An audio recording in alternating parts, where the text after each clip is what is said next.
Hello friends, मैं GST से related कुछ इंपॉर्टेंट अपडेट देना चाह रहा हूँ। ये इन्फॉर्मेशन उन लोगों के लिए ज़रूरी है जिसका टर्नओवर 2 करोड़ या 2 करोड़ के ऊपर है। यानी कि 2 करोड़ या 2 करोड़ के ऊपर जिसका भी टर्नओवर उनको जीएसटीआर एनुअल रिटर्न 9 लग जाता। और जिसका भी टर्नओवर 5 करोड़ के ऊपर है उनको जीएसटीआर 9 और 9C एप्लीकेबल हो जाता। इनको फाइल करना ज़रूरी है। मैं जो सो जीएसटी डिपार्टमेंट के जो सेंट्रल टीम है सीजीएसटी और स्टेट टीम है एसजीएसटी, 2 जगह भी जो सो मैं एन नंबर ऑफ जो सो स्क्रूटनी ऑडिट के जो सो अटेंड कर चुका हूँ और जो सो मेरे को एक्सपीरियंस है, जिसके बेस पे मैं कुछ इंपॉर्टेंट इन्फॉर्मेशन आप लोगों को देना चाह रहा हूँ जो आपके लिए बहुत यूज़फुल होने वाली है। पहली चीज़ तो आपका एचएसएन कोड जीएसटी में प्रॉपर रहना चाहिए। आप एचएसएन कोड ऐड कर लीजिए अगर आपसे बिज़नेस से रिलेटेड आपका मिस हो रहा तो। परचेज़िंग और जो सेल जो भी है आपका एचएसएन कोड आपके बिज़नेस से रिलेटेड है उसके हिसाब से होना चाहिए। यानी कि जो भी आप परचेज़ कर रहे हैं आपका फर्दरेंस ऑफ बिज़नेस होना चाहिए। बाज़ वक़्त आप क्या जो सो परचेज़ जो करते हैं जैसा कि टू व्हीलर है, फोर व्हीलर है, कार है, आप बिज़नेस के लिए यूज़ करने के लिए, ऑफ़िस के यूज़ करने के लिए करते हैं, मगर जो सो उसका इनपुट जीएसटी में as per rules and act के तहत आप क्लेम नहीं कर सकते। अगर आप ले लिए तो उसको रिवर्स कर देना ज़रूरी है। इस तरीके से आपका इम्पोर्टेंट ये है कि आपकी फाइलिंग टाइम पे होना, जीएसटीआर 1 और 3 भी टाइम पे फाइल करना चाहिए।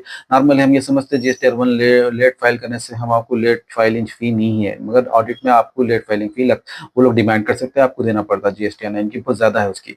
और इसी तरीके से आपको जो है सो आपका जीएसटीआर 1 और 3 बी भी आप प्रॉपर्ली रिकंसाइल करना। अगर उसमें डिफरेंस आ रहा तो आपको जो है सो उसके बेस पे भी नोटिसेस आ सकते हैं। अदरवाइज आप क्या करना, नेक्स्ट मंथ की 3B में फाइलिंग में एडजस्ट कर सकते हैं या credit note debit note adjust में डाल सकते हैं, या नहीं तो जीएसटी 9 या 9C में भी आप करेक्शन कर सकते हैं। आपका टर्नओवर भी जो सो 3B1 और जो सो इनकम टैक्स से भी मैच होना चाहिए। यानी कि इनकम टैक्स में जो टर्नओवर डिक्लेयर करें जीएसटी में सेम रहना चाहिए। अगर कुछ मिसमैच हो रहा तो उसको करेक्शन कर लीजिए, या नहीं तो जीएसटी 9 या 9C में उसको जो सो आप जो सो फिर से अपडेट कर सकते हैं। इसी तरीके से आपका जो सो परचेजिंग जो सो आपका जो सप्लायर से परचेजिंग हो रहा है वो आप 3B वर्सेस 2A वो भी मैच करना ज़रूरी है। अभी तो ऑटोमेटिकली आ जा रहा, 3B में जो सप्लायर फाइल करा वही इनपुट रिफ्लेक्ट हो रहा, मगर फिर भी आपको जो है सो फ्रीक्वेंटली चेक करना, क्योंकि आप बाद सप्लायर लेट फाइल करते हैं ड्यू डेट के बाद में, तो आपको ये महीने में उसका इनपुट नहीं आता, नेक्स्ट महीने में आपका उसका इनपुट प्रॉपर आया नहीं आया आप उसको देख लेना। अगर नहीं आया तो आप उसको क्लेम कर सकते हैं। यानी कि आप जो है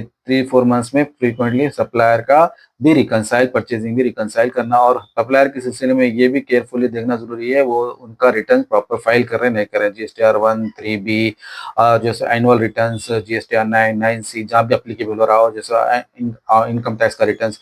क्योंकि डिपार्टमेंट कभी-कभार उनको जो सो किसी को भी जो सो डिपार्टमेंट के जो सो ऑडिट के नोटिसेज़ या स्क्रूटनी के नोटिसेज़ अगर वो अटेंड कर रहे हैं या हो रहे हैं तो उसका ऑडिट असेसमेंट ऑर्डर भी चेक कर लेना। नहीं तो कभी-कभी कोई भी सप्लायर अगर फ्रॉडलेंट या फ्रॉड डिक्लेयर हो गया है तो उसका इनपुट आप जो भी उससे परचेजिंग करें वो डिपार्टमेंट डिस्क्वालीफाई करता, आपको जो है उसका फिर से देना पड़ेगा, आपका एक्स्ट्रा बर्डन पड़ जाता है। इसीलिए आपका सप्लायर को प्रॉपर्ली सिलेक्ट कीजिए, प्रॉपर्ली उसको चेक करते रहना भी ज़रूरी है। इसी तरीके से आपका जो so profit and loss account में जो एक्सपेंसेस आप इनकम टैक्स में डिक्लेयर करें वो भी केयरफुली चेक कर लेना, क्योंकि बाज़ एक्सपेंसेस पे जैसा रेंट है, फ्लाइट है और जो कन्वेंस है इसके ऊपर जो सो आरसीएम एप्लीकेबल होता है, तो आप उसको फिर उसको क्लेम जीएसटी में प्रॉपर्ली डालें नहीं डालें तो फिर आपको आगे जाके ऑडिट में ये चीज़ हो सकती है।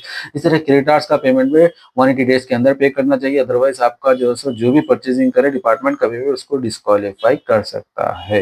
ये सब बेसिक इन्फॉर्मेशन है, इसको देखते हुए और जो इम्पोर्टेंट एक चीज़ और है कि आपका अगर कोई महीने में 50 लाख के ऊपर अगर सेल हो रहा तो आपको 1% जो है सो बैंक के थ्रू पे करना चाहिए। यानी कि इनपुट से नहीं पे कर सकते, मिनिमम 1% आप जो सो कैश की शक्ल में यानी कि बैंक से पे करना चाहिए।